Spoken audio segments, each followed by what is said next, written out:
We've covered how to get pages into Google and how to prevent private pages from appearing in our search results. But webmasters also typically want their pages to rank higher in Google's search results. Although we once joked that we employ diligent pigeons to rank pages, the reality is that pages get listed in our search results based on two core principles: relevance and importance. A page is deemed relevant if it matches both the query and the interest of the user. The first is rather intuitive.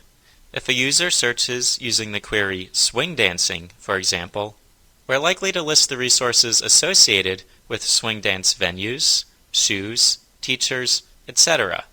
Queries relevant to the phrase typed.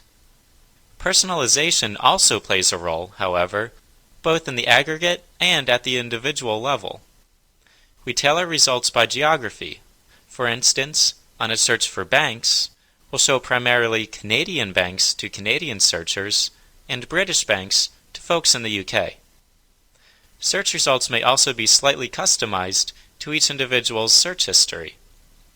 But with so many web pages out there, and, for many queries, millions of relevant pages, Google has to further narrow down and prioritize results, and this is done by evaluating the importance of each page. Google's original algorithm set that assessed the importance of web pages was dubbed PageRank. It's now just one of over 200 components that go into ranking of web pages. However, it does still play a significant role. Each page's score is based on the quantity and, more important, the quality of pages that link to it. This means that a relevant link from, for instance, a respected online magazine will be likely worth more than a link from a friend's guestbook. Attempting to buy or sell links that pass PageRank is a violation of our webmaster guidelines and could end up harming your site's presence in Google. The best ways to increase your page's PageRank are to create good content, participate thoughtfully in relevant communities online and offline, and from this, garner quality links naturally.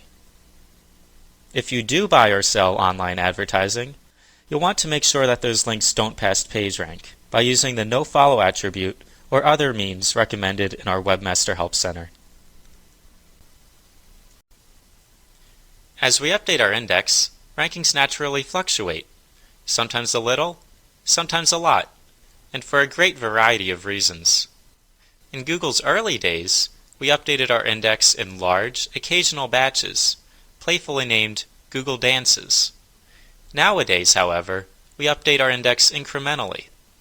Typically, this results in subtle changes, but some sites can be affected more significantly. And while Google is moving forward, the web is changing at a frantic pace as well. The changes in your site, combined with the constant content and link updates around the web, can also noticeably affect your site's presence in Google. In some cases, however, a site can fall to a lower ranking because it was determined to violate the webmaster guidelines.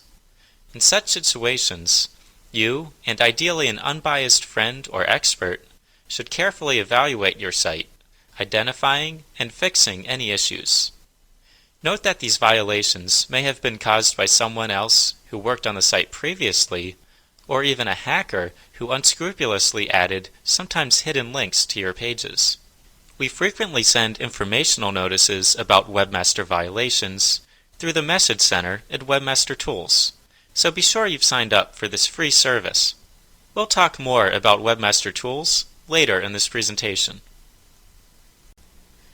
In the face of this challenging online environment, you undoubtedly want to improve the chances of your site doing well with users and Google over the long haul. Thinking like your users, while it may sound obvious, is actually a powerful start. Of course, you should provide content designed for users, not search engines, making sure to treat search engine bots just as other users and never sending them different content. But beyond that, it makes sense to consider how